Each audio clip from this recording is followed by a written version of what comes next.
everyone, and welcome to Tuesday Masters. I'm Grandmaster Denes Boros, and today we're going to talk about a newly minted Grandmaster, Divya Deshmukh.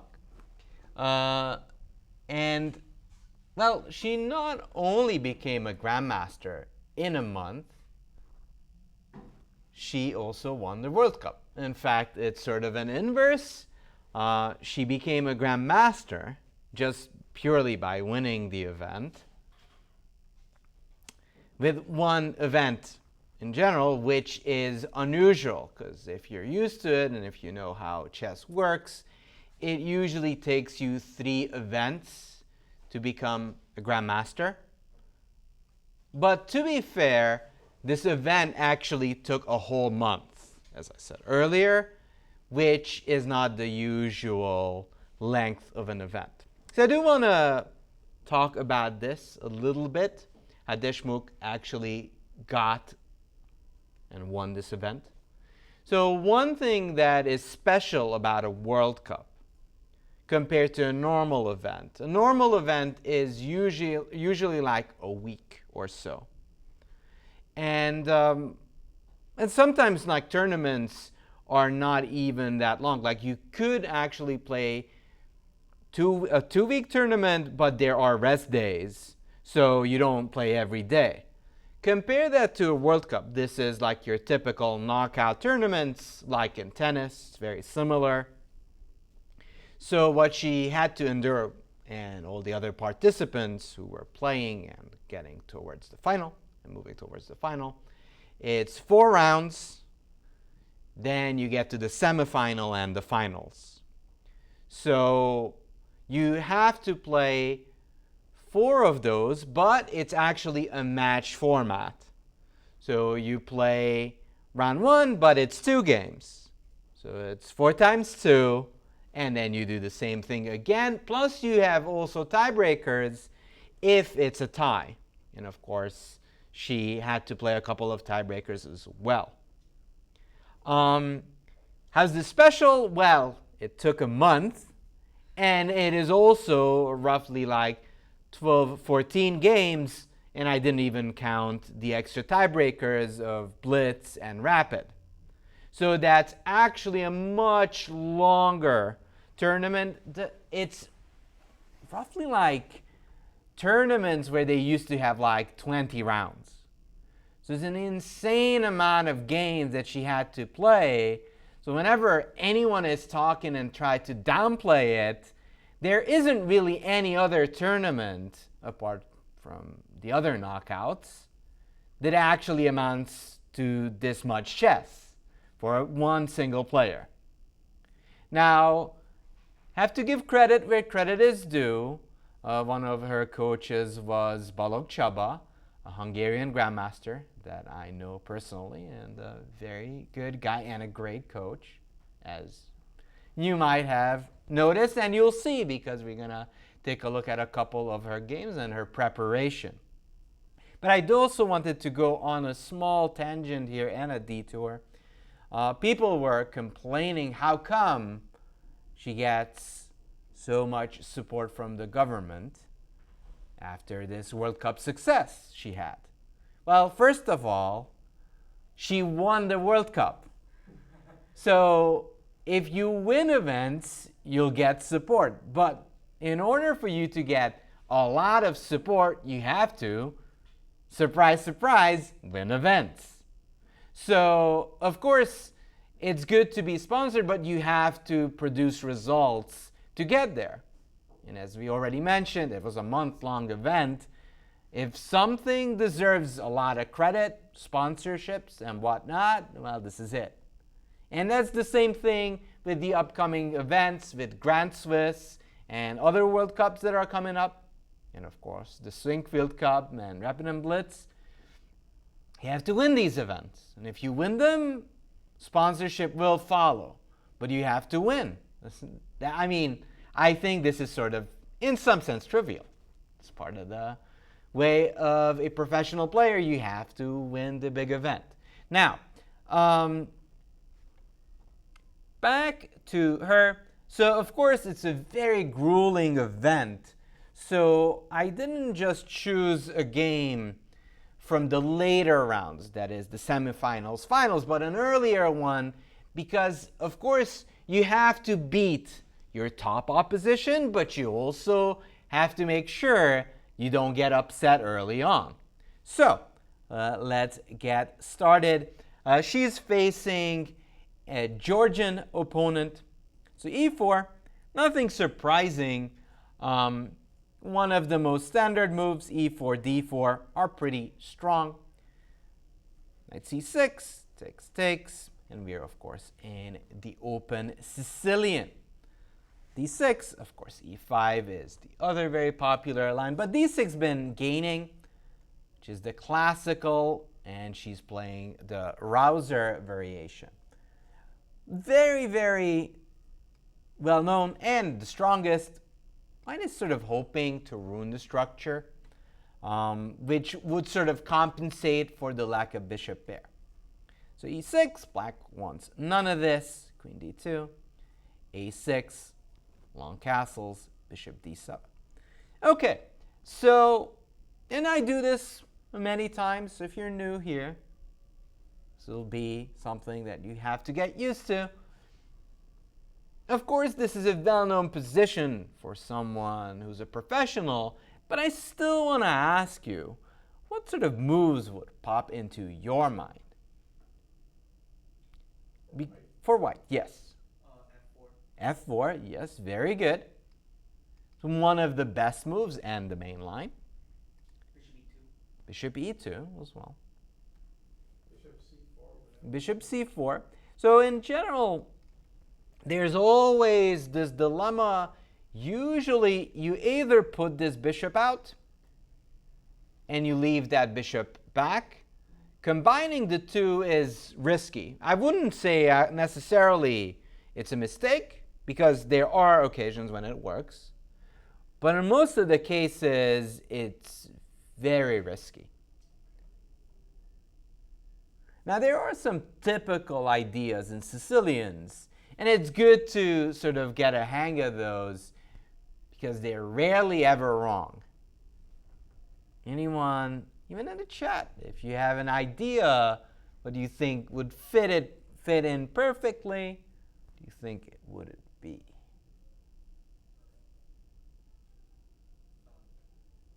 Let me ask. So it's okay. I appreciate you trying. So are you asking for another? Yes, I'm asking for another move. Yeah, another option.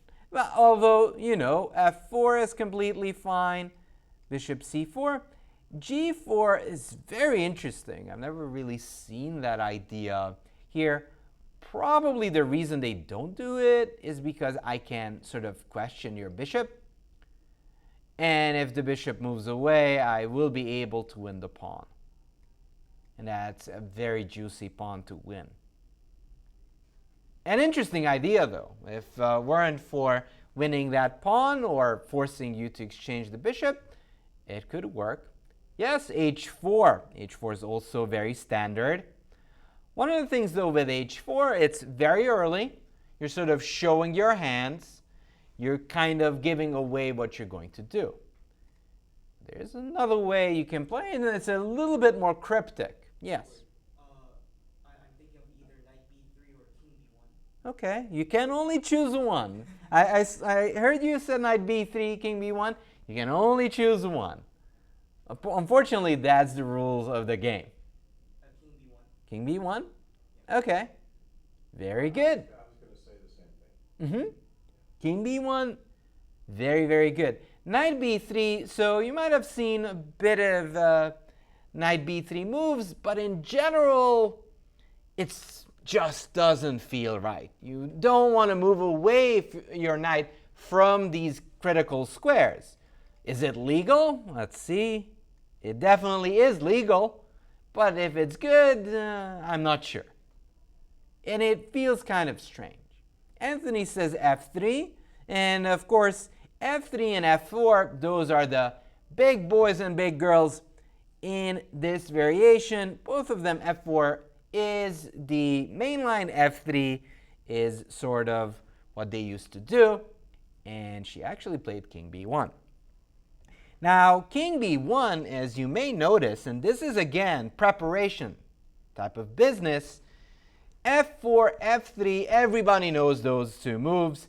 King b1 is sort of third, fourth moves that you might be missing. King b1, although also not hated by the computer. And it's a very, very clever choice by Divya, because that's something already unfamiliar or likely unfamiliar for her opponent. Because it's something that you can kind of guess that's going to happen, and you usually sort of face the other moves and not king to b1. All that said, king b1 is completely legitimate of a move, and it might actually be just as of the same value of playing pawn to f4 or pawn to f3. And as I said earlier, it's mostly about waiting and seeing what the opponent wants to do, and you sort of react accordingly. So goes bishop e7, knight takes c6, f3. How many moves are into? We're, around a dozen. So f3, queen c7. Okay, so we sort of got into an f3 type of position, but black sort of got a little bit shuffled. It's not exactly your usual positions. She put the queen here on c7, which, by the way, is not necessarily bad, but it also kind of blocks your rook. So it's not like, it is playable, but not necessarily ideal.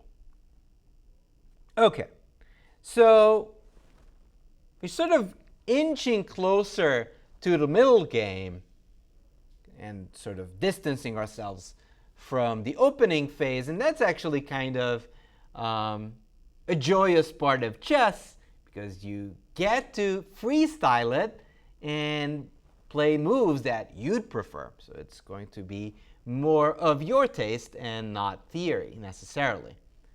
All that said, if you find games here, it's still not an accident. Like, it's possible. But again, I do want to ask away. How would you continue? Thinking the d6 pawn there bad. So you want to take it, or what's your idea? Bishop takes knight. I'm assuming it's not pawn takes. Well, funnily enough, Is that a win for me? so this is sort of a win for black.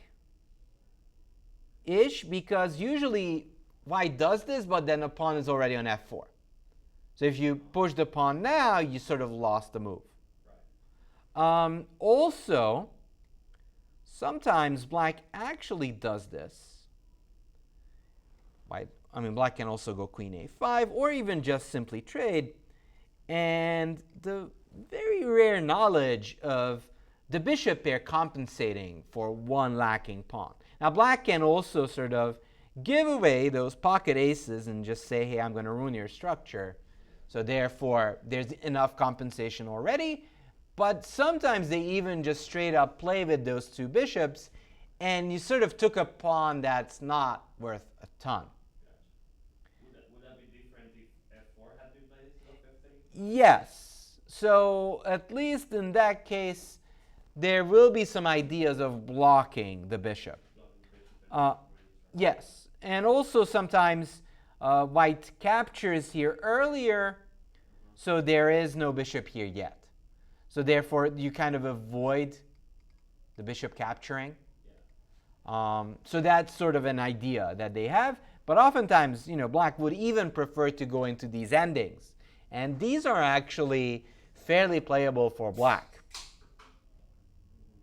Now, all that said, you always want to check this capture of bishop takes f6 with white. Still a critical idea. But there is one thing that you might want to ask me, and if you have question, always ask away. Was there something that kind of felt strange from white's play? That you sort of was surprised in these previous couple of moves? Are you talking about the king I'm asking if you found something strange. If you found king b1 strange, maybe. Hit king b1 before deciding where to put the light squared bishop was a little bit Okay. counterintuitive to me. Mhm. Even though I feel like that's kind of what I'm thinking about for white's position right now is where am I going to play the light squared bishop? Mhm. I feel like we play bishop d3. Yeah. Building on that, my thought is that I don't know where I want to put the light squared bishop yet, but I know that king on b1 is going to be good because after the rook comes over, things get hairy. Exactly. So this king b1, it rarely is ever too wrong. You actually put your king on a good spot. And I definitely think, in my humble opinion, it's a very, very logical move, and there's nothing wrong with it. Yes? So one thing I found weird was trading the knight. Trading the knight. Why was it? You can. Develop the bishop on c6, Mm-hmm. which is always really good. Yeah, so why did she trade that knight on c6? And that's a perfect. There are some moments where you have to ask yourself a question, whether you agree or kind of try to make sense of the move. So she traded on c6. Why would she move this knight away? In fact, I alluded to this earlier. When you move the knight away, why would you do that? You're trading it now. Well, what could be a plan for white? What could be a reason why she does this? And she has a plan. Yes? Maybe to stop d5, because if the knight was there, Well, if d5 you usually capture, it's not a like if I have my knight here, d5 usually doesn't really work. So takes here. So why do you think we took on c6? She has an idea. What could be an idea? Well, the pawn on d6 is somewhat weakest target. Mm-hmm. More of a target now. Mm-hmm. Not immediately, but So there is one key element in chess, and this actually happens a ton. You're always fighting for which squares? is it e5? Is it the weakens the control of e5? Is that why she's Well, the fact that she took on c6, it doesn't really weaken that much, no. But one thing that I think is super important, there are key squares, of course, we're fighting for. What are those? The center ones, exactly. We're fighting for center squares. However, we're not going to be able to really control these squares. I don't mind ideas such as bishop f4, trying to press there, and it's actually fairly logical. But then, really the whole point of Sicilian systems come to light. The reason you actually have these pawns so backwards, it's so much easier to guard them. So compared to many other systems, that's sort of the added safety of the Sicilian. Like it's easier to defend it. However, as we talked about it, these are the four key squares. We can't quite fight for these two. They're heavily guarded by black, which is again sort of the upside of the Sicilian. However, we've got a couple of squares we control. Control what? Exactly. Van Beingold, that's correct. We control d4, e4. Now, the pawn, we can't really improve it. If we move it one move forward, it's going to perish. That's not a good news. Well, we got the d4 square if I would misclick. How can we use that square? Anybody guess what Van Beingold gave me? 92. Exactly. Knight e2. And the knight actually gets to d4. Can I ask you a question about that? Yes. So you already had a knight on that square. Mm-hmm. So you want to get that knight out of there so that you can get the other knight there. Exactly. So this is an idea. In fact, funnily enough, Well, look, Csaba showed me this idea years ago, this whole plan of trading and getting this knight there. So, well, if you think about these two knights, they're two dancers. They're just doing their usual tango, and they can't really move away. If anyone ditches the other one, it's a loss. So if I move my knight away, then this knight is going to have complete control over the d4 square. So, and it's the same thing. If this knight moves away, then I get complete control of d4. So there is sort of a Mexican standoff going on between these two knights. So, well, chess is about becoming the ultimate champion, the ruler of the game. So you want to get rid of your opponent's good piece, and she does so. Goes f3, queen c7, and then she gets another knight there, so it doesn't have any competition. That's the whole point. So yes, before you had a knight in the center, but it was in competition. In this case, with this maneuver, that's not the move, knight e2. In this case, she's going to get a knight on d4, and there's no competition. You completely control this scenario. Yeah? Is there a way, so like knight e2, what about e5? For black? Yes. Uh-huh. Saying, okay, yeah, now what? Okay, very good point.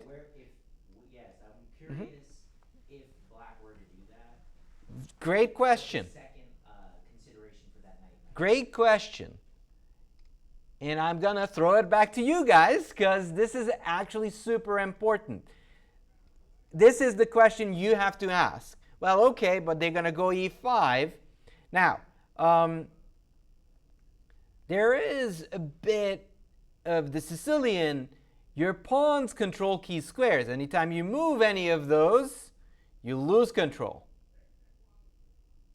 You have to actually be very pointed with your play when you're playing the Sicilian, because key squares actually can get lost.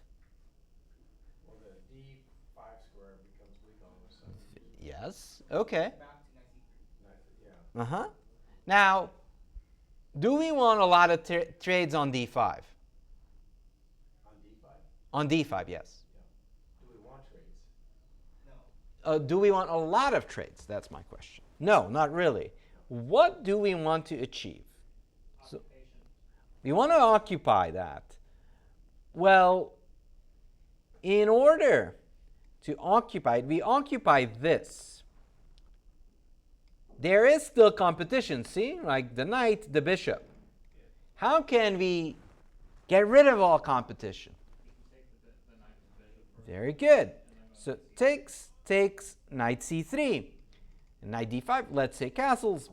Knight d5 takes, we take with the queen, which is very important. And then you get a scenario, you might see this and see in the future. One has a very strong bishop against a troglodyte kind of bishop on f6. Terrible one. It mostly only duty, and the only thing it can do is defend the pawn. And this bishop is just like a knife cutting through butter, is just going to control all the key squares and help out an attack. And this is actually sort of the key concept of this knight e2 play. You're sort of trying to provoke black to actually push this pawn so you can come back and go control the d5 square. Now you can also play it another way. You can also put the knight on g3 and try to attack this square. This is an important idea as well because it supports the pawn and also activates this bishop a little bit quicker. On the other hand, it does take a lot more time for this knight to ever get close to d5. And this is, again, one of those questions grandmasters ask. She may have thought about this as well.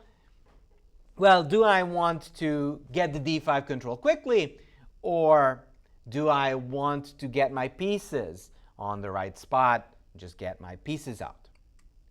I honestly would favor to get more control over the d5 square because, and this is again sort of a grandmaster thing, people love playing for two results, win or a draw. It's almost impossible at some level to lose this with white once the bishop is also going to guard your own king and you're going to put pressure on your opponent. So that's actually an ideal scenario you want to have. So from that position after bishop c4, do you think that if they were to play, do you think black couldn't pull off a draw in that situation? So I said two results, so they can pull off a draw. Okay, then you said It is possible. It's not over. No game is ever over in chess. You will see a lot of those things, especially when it's a rapid or blitz, which is going to happen soon. They're going to be miracles. Miracles happen in chess, but probably the miracle of winning with black is unlikely, even if it's like a blitz game. So, that's the whole point of Divya's 92. And incidentally, or not incidentally, I actually was shown this idea by Chaba years ago with the same exact plan. Accident? Not? Who knows? So rook c8, h4. There are some typical ideas and typical moves. And we're sort of inching towards opposite side castling. So usually you don't want to touch your own pawns over here. You want your king to be in safety. Knight d4, bishop d7. Bishop d7 is not wrong, although some would prefer the bishop on a long diagonal. Oftentimes is even better. So bishop d7, g4. And it's very straightforward play, and you may actually kind of understand and realize that actually preparation matters, especially when you're playing in a grueling event such as the World Cup. The fact that she has straightforward play and doesn't really have to rack her brain too much on what to do is an upside, because she sort of can actually expand her time on something else or the later phase. So h6, very reasonable move. Bishop e3, e5. So, question is, now how should we respond to this pawn push? Now, fair warning, there are things that you expect to happen, but that does not mean that there aren't other solutions in chess. And that's actually what makes it so appealing. Thank you, Van Beingold. Well, my thought is that knight to f5, if the bishop exchanges, then you get an open file on the g file. Okay. That's pretty good. I'd rather be more aggressive and move the knight forward. I like that. That's a very clever idea to actually plop that knight on f5 and go from Plus there. it's attacking key pawns. Yeah. It's something you can never tolerate. So when white sort of gets a knight on f5, black usually has to get rid of it quickly. If not, it's gonna just destroy the position. How about G5 there? g5, yeah. Pawn g5? Yeah. Okay, so I take your knight. Yeah, take your knight. I take your bishop. You're going to lose a piece. Yeah, because you. So, Attack that. yeah, the queen is attacked. So if you go here, I take here, and you'd almost make it, but your queen is hanging. Which is actually, But yeah? can I not just get G7? Yeah, but you're not going to promote. Oh, So, not on bishop then. yeah, you're just down a bishop. Yeah. So you could do these type of things, but you have to make sure your queen is not under attack, which often is a problem because it's always connected with your queen. most often than not. So you could go knight f5, in fact. You could go gf. Interestingly enough, you can also go ef. And you can just start rolling your pawns. And if d5, just move the queen away. And if pushed, we can just drop back.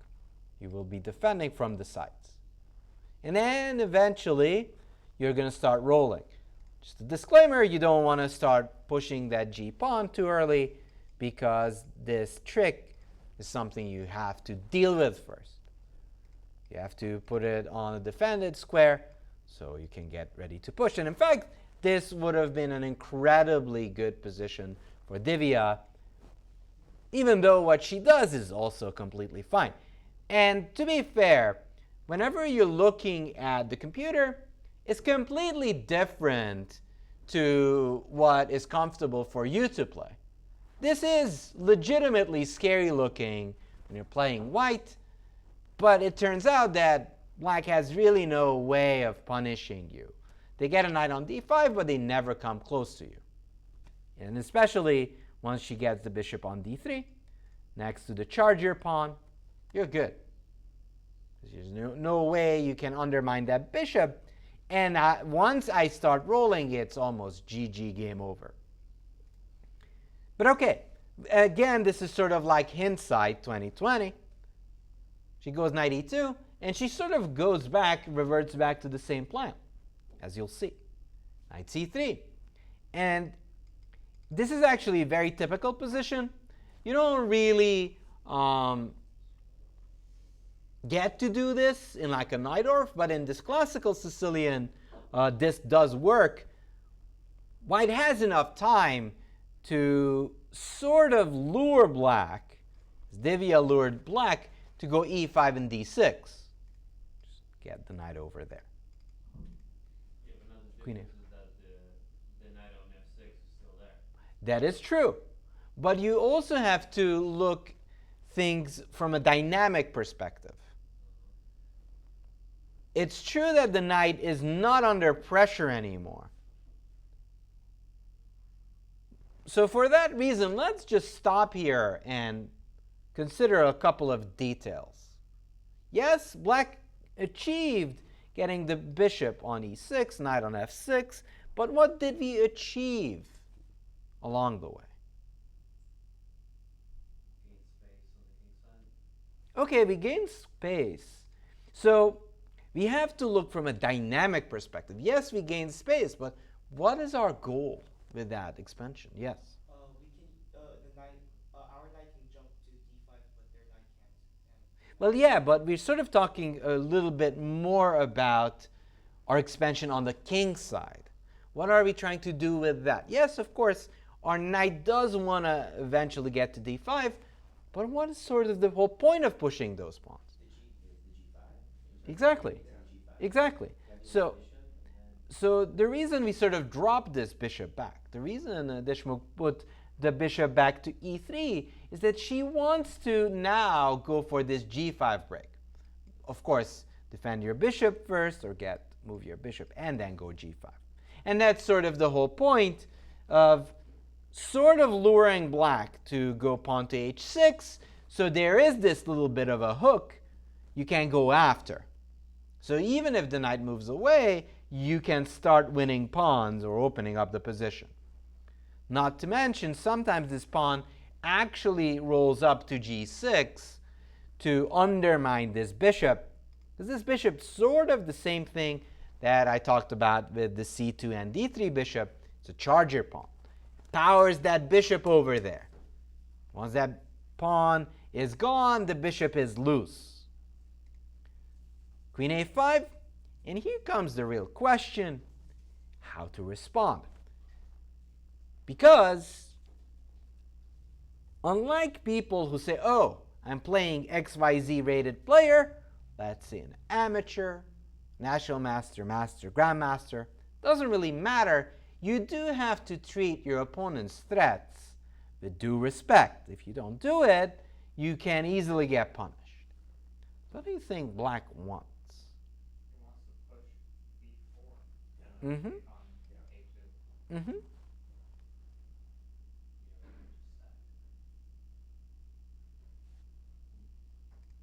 What were you saying, Nick?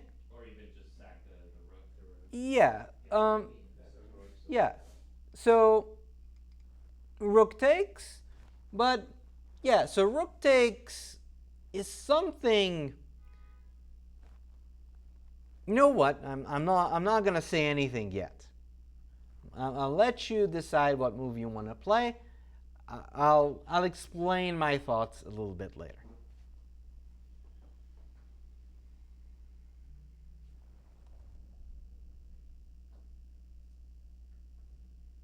So my question is, what would we want to play here as white? And we did consider, and I'll just put it on the board. We considered black may want to go b4, or maybe want to take on c3.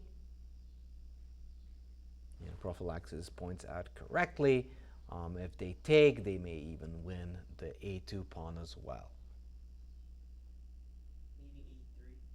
Maybe Maybe a3. that just looks scary. The Sicilian is always scary. So there's a reason why the Sicilian is incredibly popular for both sides, because it's dangerous, but not for one side. It's dangerous for both. Okay, I'm looking at knight to d5. Mm-hmm. Just kind of break Knight all that up. a3. Okay. Yeah, B3's nothing. A3, I feel like I'm giving him a hug, so Mm-hmm. yeah, knight to d5. Okay. Feel safer somehow.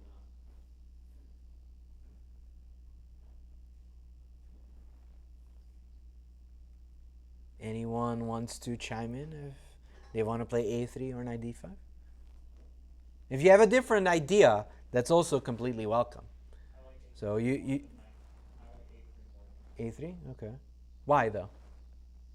I don't want to get my pawn capturing back on D5. Ah, okay. Mm-hmm. I don't like that. Okay. I would prefer A3 because if knight D5, you would have to trade. Okay. That would just end up in an equal ending. Mm-hmm.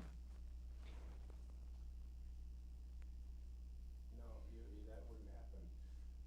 Because you go to knight to d5 if the queen takes, for example. He means take And the everything knight with takes the the queen. knight first with check, and then, so you're not, the white pawn doesn't end up on d5. Yeah. I mean that is a good point. You can actually do that too. Yeah, so but then everything gets traded and it would Mhm. become a game with no chances. Mm-hmm. Yeah, but I'm not getting mated. So I guess what we're not seeing is a3 before. What happens then? Yeah. Pawn takes. Okay, rook takes knight. Pawn I don't think takes that's queen. a problem for me. Just take the knight, just take the rook back to the queen, and the king will escape. It escapes to d2. Right. So let's see what. Definitely. All of the conversation was on point. By the way, if you have a different idea, I'm all ears if you want to play a different move. Because, and this is actually one of those things about chess, you don't actually have to go where everyone else is going. You can have a completely different mindset, a completely different concept in a position, and it just because it differs from everybody else does not mean it's necessarily bad. So, for example, rook g1 is completely fine, and your idea is completely valid, although you do have to come to terms with that I will be able to take here and also win the pawn on a2. And notice that I do have an attack, and I also want a pawn for the exchange, which is kind of a problem. All that said, this is definitely one way of playing. It's risky, but is an idea. So she goes a3. Before she does capture. Sometimes actually knight d5 is a typical idea here. So because the queen pins the other queen, so the pawn can never capture because I take yours. So this is also a typical way of playing. Is it kind of a waste of potential to just But- pieces trade? So there is going to be a clash in the Sicilian. It's not going to be just smooth.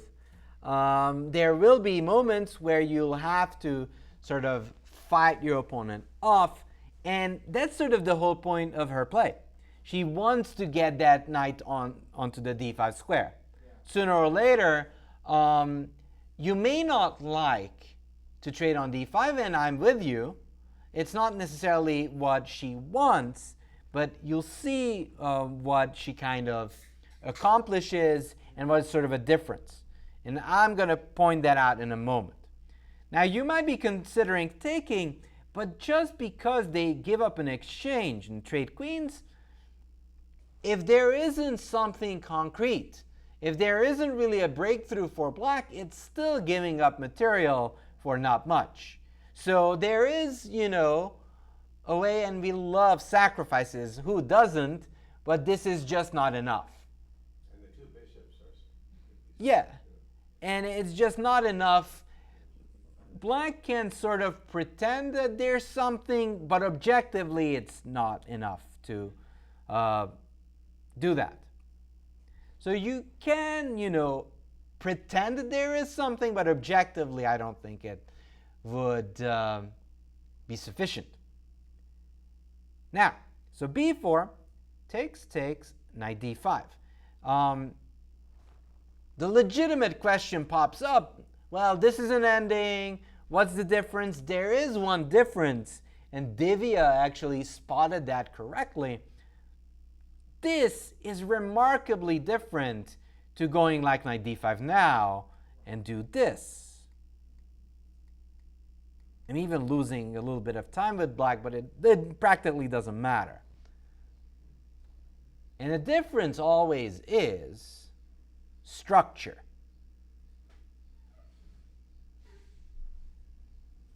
You might be pointing out, wait a second, that a pawn doesn't have a defender. Well, yeah, but how are you going to ever get close to it? You're not going to get close to it. So, with Divya actually going pawn to a3, b4, trades, knight d5. Even if we trade, and in fact, I would just leave the knight there, because in general, more you trade, the less pressure you have. So let them trade. So let's say takes.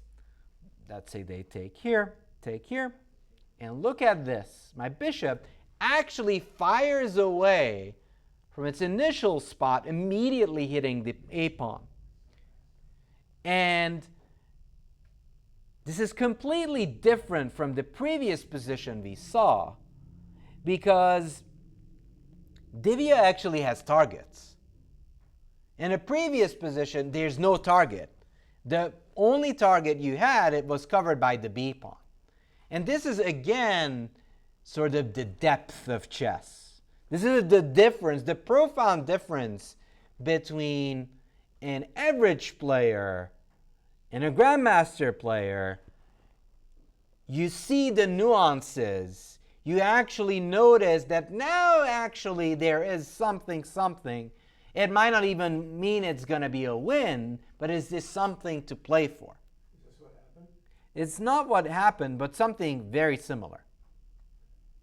Won't black be relieved? Not really. It looks like fun, but with no checkmate in sight, actually you're going to suffer. And the game is actually going to be something fairly similar. So knight d5, queen a4, of course her opponent does not want to go and trade. Now, don't fall for all tricks. This looks fabulous until you get maiden in two. So you never should really trust your opponent, not even if you're playing a World Cup. She goes b3, and with your bishop lurking around and able to defend, and black not really having a lot of light pieces, this is sort of something she can get away with. If there was a knight here and a bit more pieces around her king, this would be a mistake. But there's nobody around, so chasing the queen about is a good move. Queen a3 is still lurking here, and she trades this off. And that's a very, very good move by Divya, because you can run away. Why not? Yes, Nick? Yeah, go ahead. Yeah, bishop d2. Bishop b6. Oh, bishop d6. If you go d2, I run here. So you have to take away, and that's a good move. And what's your name again? Matthew. Good job. Bishop b6. And ta-ta to the lady. It won't run away. Can't go anywhere. And it's trapped. It's game over. So practically, black has to take here. So takes. Bishop takes. I would definitely consider king takes as well. But also, although I would admit that you wouldn't want to get your king back on this threat. So bishop takes c1. In fact, a very good move. Bishop takes. Pawn takes. Rook c3. This is what happened in the game. This is game. She played queen c1, and this was the sequence of moves. So we sort of have to ponder what's our objective here. How do we want to follow up? One good way of sort of getting into a position is to focus on your opponent's play and go from there. Well, why does black want to get that rook to c3? F3.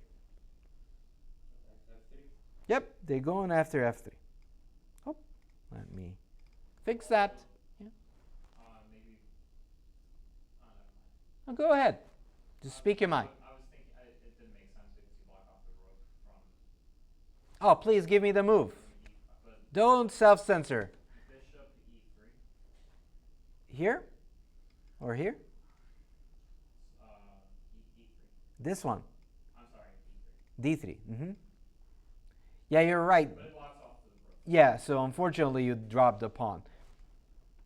Yeah, in a normal case it'd be fine, but here you would lose the pawn, unfortunately. Bishop e2. Now, is there anyone who would like this pawn for the f pawn? No. Yes, because there's two pass pawns. Okay. So that's definitely an upside, that we could get two passers. Well, it's actually an optical illusion, because this d pawn will stop the other guy. So it's not, it looks like, Plus black gets his own pass pawn. yeah. And that's actually also a good point.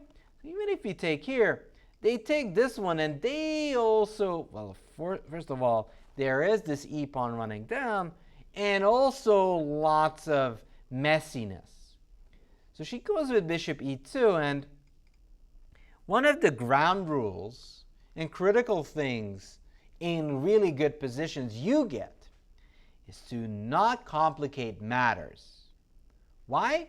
Well, you already have all that you dreamed of. You have the good position. You complicate the situation when things are not looking good.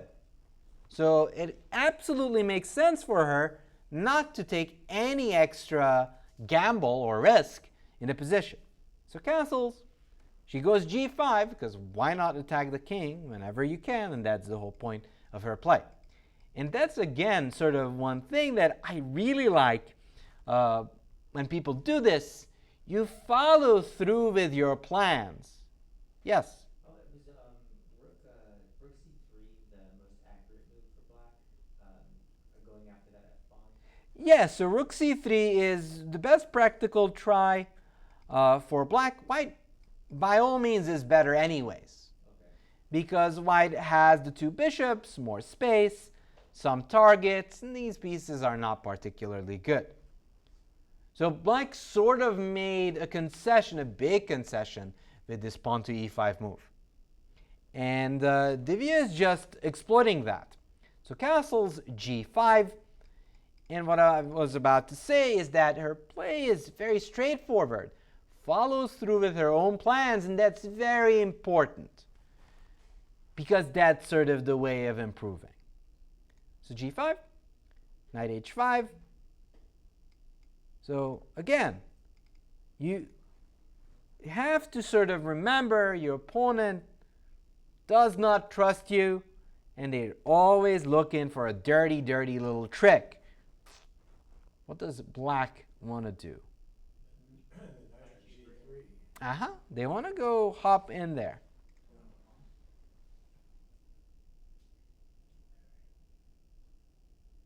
But you can go rook on h to g1. Yeah, you can definitely do rook g1. Is that what you It's not what she did, but definitely a very good move.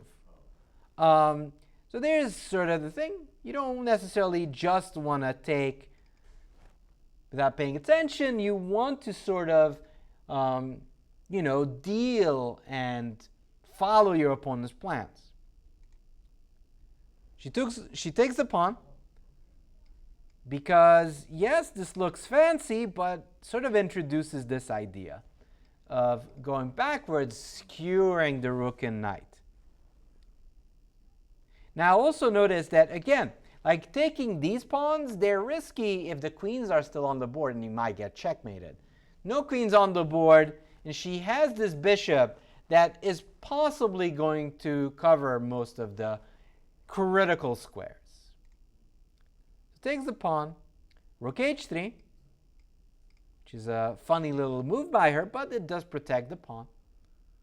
Knight e4, clever idea. And it again sort of set up all kinds of tricks. Of course, you can't touch this because I take. Yes? We're going back one move. Uh-huh. Yeah, okay, the rook comes up. Uh-huh. Now why can't black take the pawn? Because there's rook g1. You can go rook g1. There's something that's even simpler. I thought bishop e2, but maybe rook g1 is better, actually.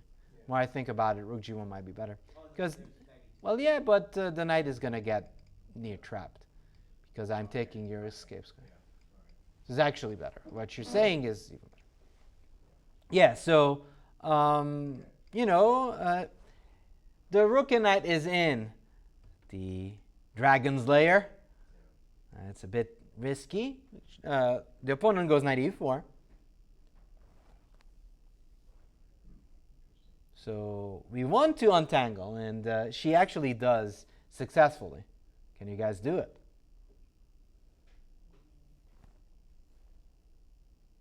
Because all what black is trying to do here is trying to play for some tricks. It's not going to really. I would bring the bishop back to d3. Okay, but you always have to be on the lookout. Well, why did they go to e4? Well, there's a fork. Yeah. Uh-huh. If you go bishop d3, I can still fork.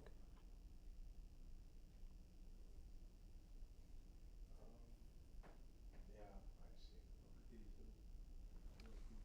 Rook where? Well, then I would take you.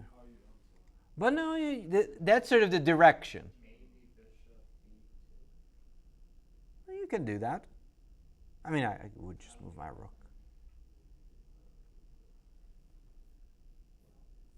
So one of the, and that's actually, yeah, good. You could go rook d3, yeah. Rook d3 is very good. Just trade it. It's not what she did, but it's actually sort of the direction what she followed.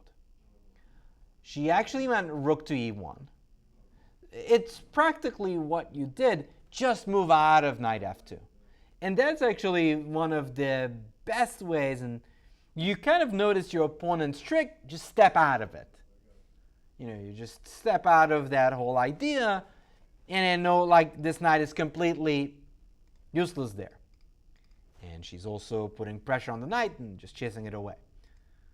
So f5, king b2. Again, sort of making sure all of them are sort of tied up. Knight f2, rook g2, g3 that is, f4, rook g2, rook f3. Let's win it. Just bishop e2. Bishop e2. And then this rook has to move. And now the f2 knight falls. Takes. And so sometimes a lot of pawns actually mean a lot. Like it's two connected pawns and the third is coming. There is like a key difference between this and the rest of it all. And the key difference is Divya actually controls all the white squares. So if you can actually stop those pawns from actually moving up smoothly, like if this pawn could go back, that would be my type of chess, backwards pawn chess, which doesn't exist right now, but hopefully it will. Illegal in our form of chess, but in that case, those two pawns,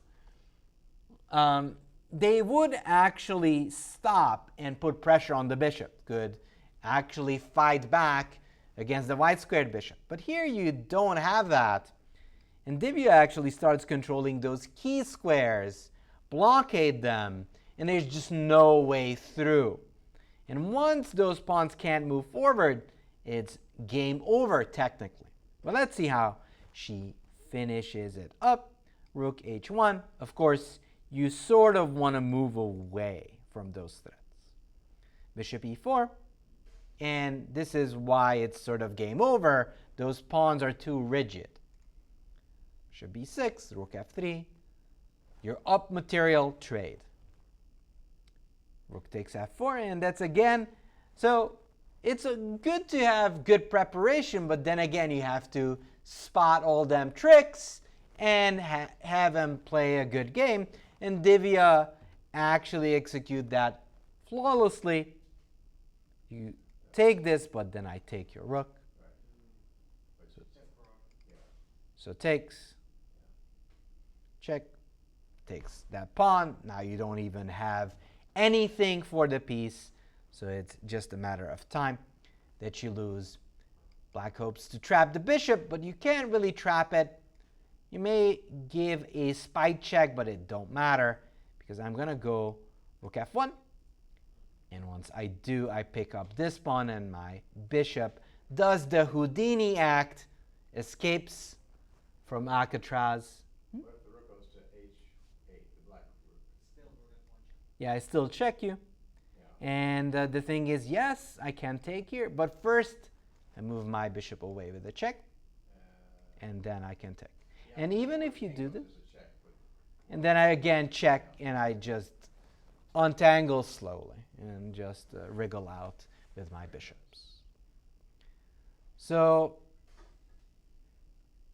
an amazing game by Divya. And before I wrap up, any questions, thoughts? No, how do you get 3 norms in one tournament? How do you get? So there are special events. So as I said earlier, this was a World Cup Oh, so that counts. that qualified as an event. If you win this, you get the Grandmaster title.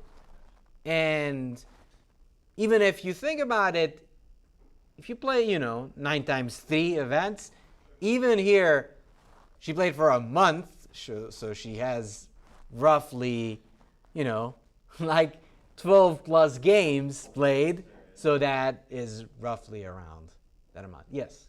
If you were to play, like, what do you think